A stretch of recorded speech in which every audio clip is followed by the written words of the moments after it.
ఇప్పుడు చాలామంది అడ్డగాడిదలు ఉన్నారండి, అడ్డగాడిదలు తినేసేసి కొవ్వు బాగా ఎక్కువైపోయి భర్త కదలని భర్త కాదు, కదిలే భర్త ఉన్నా ఆడు ఇలాగ వెళ్ళిన వెంటనే ఇలా ఫోన్ చేస్తున్నారంట.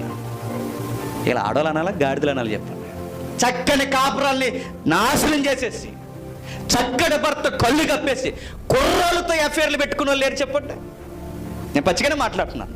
తనకన్నా వయసులో చిన్నోడు, తనకన్నా అన్ని విధాలుగా చిన్నోడు, ఆ చిన్నవాడితో అఫేర్స్ పెట్టుకునే వాళ్ళు ఉన్నారు. ఎందుకు లేరు?